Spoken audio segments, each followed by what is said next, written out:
pero se diferenciaba de estas en muchos aspectos. Por ejemplo, carecía de murallas, ya que estaba rodeada de montañas y consideraron que no las necesitaba. Su pelvis estaba formada por 5 aldeas cercanas que acordaron establecer instituciones comunes y convertirse así en una ciudad-estado. Pero, sobre todo, la principal diferencia era que la vida de Esparta estaba orientada completamente a la vida militar. En las demás ciudades griegas solo se luchaba en caso de necesidad. Si había una guerra, los ciudadanos tomaban las armas. Pero el ejército era poco más que una guardia nacional. En cambio, en Esparta, los ciudadanos de pleno derecho, los hombres, eran instruidos obligatoriamente desde los 7 años en la apogea de la educación espartana, en la que se rechazaba todo individualismo y se preparaban para la vida militar. Apartados de sus familias, los niños eran llevados a barracones y sometidos a un duro entrenamiento físico dirigido a convertirlos en soldados perfectos que resultaran de utilidad al Estado. Pero incluso antes de los 7 años, tampoco llevaban una vida fácil. Nada más nacer, un grupo de ancianos examinaban al niño y decidían si era lo suficientemente capaz o la abandonaban en una cima para que muriera. Y no creas tampoco que las familias trataban mucho cariño a sus pequeños. No les ponían medidas para que se acostumbraran al suelo frío, con mucha frecuencia buscaban el sol y la oscuridad para que se acostumbraran a no tener miedo. Y por supuesto, no se les consentía la menor rabia. A partir de los 7 años y hasta los 20, ya viviendo en barracones, como mencionamos, pasaban a formar parte de una unidad militar infantil, donde se les enseñaba a leer y escribir de manera básica, y donde, sobre todo, se les ejercitaba físicamente, los instruían en el manejo de las armas y les inculcaban disciplina y obediencia ciega. Los niños iban descalzos y muriendo porque casi nunca se bañaban. Y les daban muy poca comida a fin de que se vieran la obligación de robar alimentos para sobrevivir. Si los pillaban hurtando, sus instructores los castigaban severamente, pero no por el hecho de robar, sino por sus torpezas al haber sido descubiertos. Aunque en pequeños todos llevaban la cabeza rapada, a los 15 años se dejaban el pelo largo y lo llevarían así durante su vida adulta, ya que los espartanos opinaban que el pelo largo hacía más guapos a los guapos y más temibles a los feos. ¿Y qué pasaba con las niñas? A ellas también las educaba el Estado y con especial énfasis en las actividades físicas, como el atletismo o la lucha. Pero su objetivo no era crear guerreras, sino madres que engendraran hijos fuertes. A las mujeres espartanas se les inculcaba la idea de que los sentimientos eran una debilidad y que el matrimonio solo tenía el fin de producir niños que se convirtieran en guerreros. Por ello, no estaba mal visto socialmente, por ejemplo, que un marido cediera a su esposa a alguien más joven y fuerte para que engendrara futuros luchadores de calidad. Una vez completada su formación, los soldados espartanos podían servir en el ejército hasta los 60 años de edad. La forma de gobierno de Esparta también era bastante peculiar, pues se trataba de una diarquía.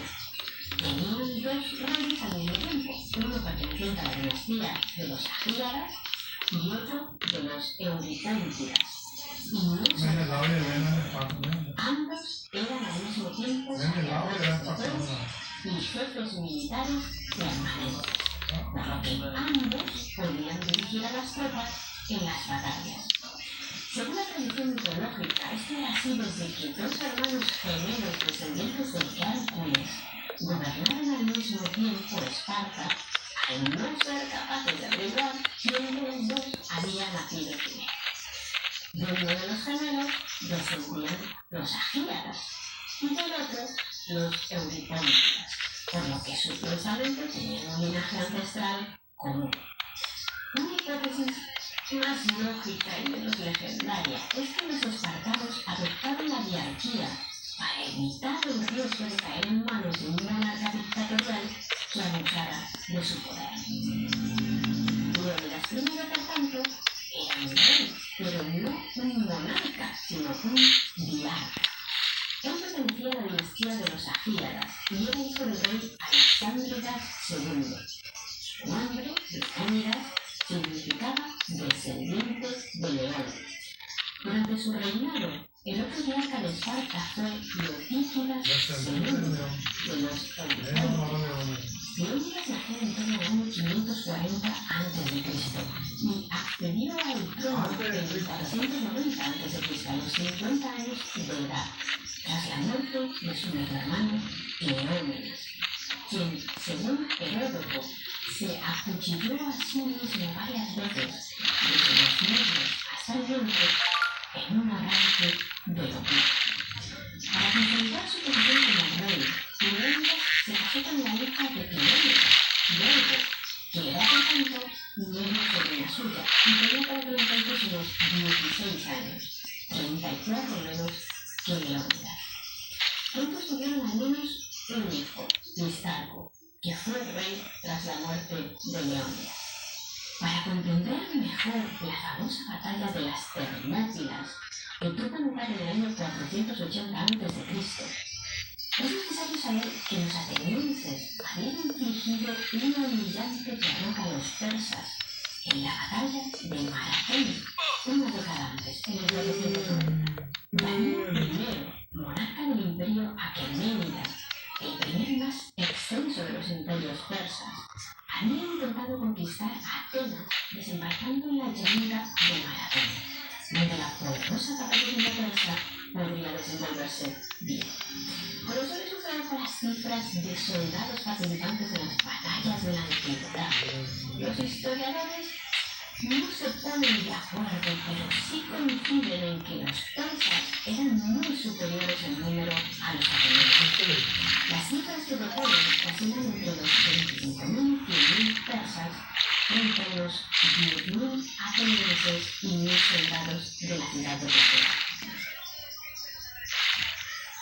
Justo era la derrota de su padre. ¿Cómo de grande era aquel ejército persa? De nuevo, unas aguas termales que fluían en la zona. Las ciudades griegas que decidieron plantar cara a los persas formaron una alianza militar y pusieron al mando a los espartanos. Sin embargo, aparte de buenos soldados, los espartanos eran muy fieles a sus tradiciones y como se encontraban en el mes de agosto, exacto, estaban celebrando las carreras y no podían combatir. Agosto era un buen mes si querías invadir Grecia. Además, coincidió con que también se estaban celebrando los Juegos Olímpicos, por lo que movilizar el ejército espartano había constituido una doble violación de las tradiciones. Sin embargo, dado lo urgente de la situación, los foros espartanos, es decir, los magistrados encargados de velar por el cumplimiento de las leyes, le dieron permiso a Leónidas para que marchara a las Termópilas con una fuerza de 300 hombres, a fin de que bloqueara a los persas el tiempo suficiente para que el resto de espartanos pudieran combatir. Curiosamente, no era la primera vez que 300 espartanos libraban una importante batalla, ya que unas décadas antes, en el año 546 a.C., había tenido lugar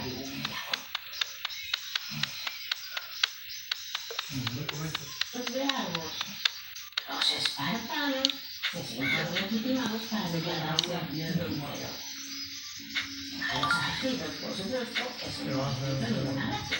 Ya que se considera que el terrorista había sobrevivido a la guerra en doble por sus soldados. Así que voy a tomar todos los ejércitos de Ocritas contra Esparta y estos enfrentaron a ellos con un ejército los mejor adiestrados para combatir. Estas son las Termópilas en su punto más angosto. Tan solo medía 15 metros de ancho, por lo que la ventaja numérica de los persas, amigos del pueblo persa, y les concedería tierras fértiles si se ponían las armas. Según el historiador griego Plutarco, la desafiante respuesta de Leónidas fue: ven y tómalas. Durante los 3 días siguientes, Carlos no atacó, esperando simplemente que los griegos armados con los desastres a la muerte segura. Pero al quinto día desde su llegada a las Termópilas, viendo que no se producía la desbandada, ordenó atacar. Primero envió a tropas de infantería ligera, equipadas con escudos de blindo y pequeñas lanzas parte y exterior. En la zona interna, forrada de cuero, había un brazal revolucionario en su época que se adaptaba al antebrazo de Lopita. Gracias a ese tipo de agarre, el soldado podía empujar con el escudo a los enemigos durante el combate y además le permitía los griegos habían puesto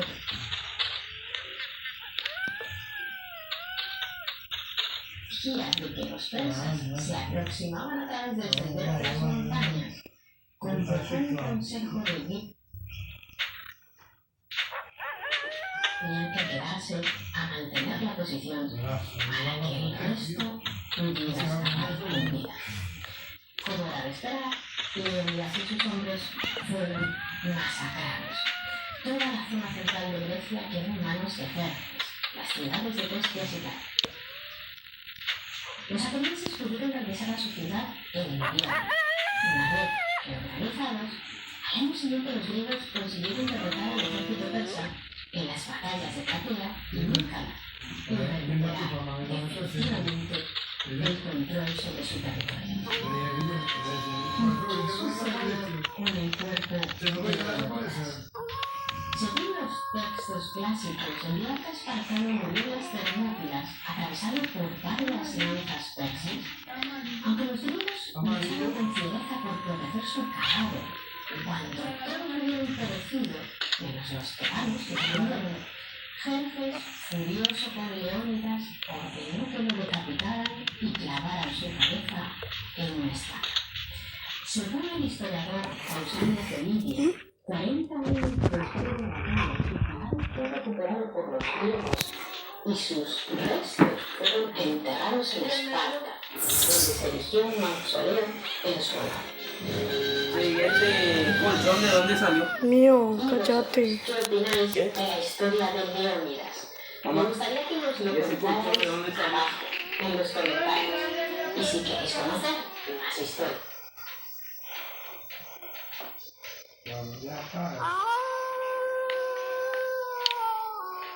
Nosotros que hemos metido broma ya sobre uno. Iban a tirar de ahí, papá.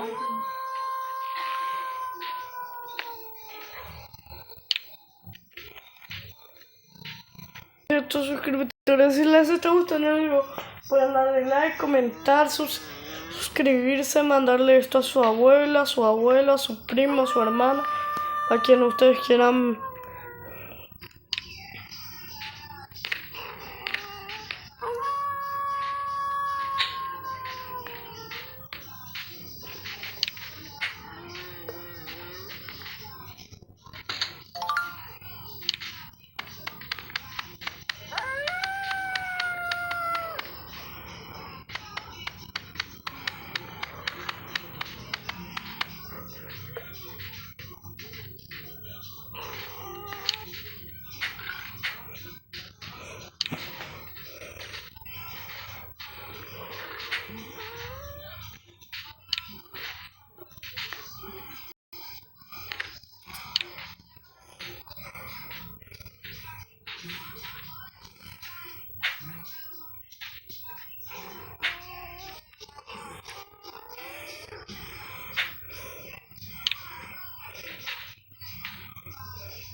Tiene que decir que es más probable que tenga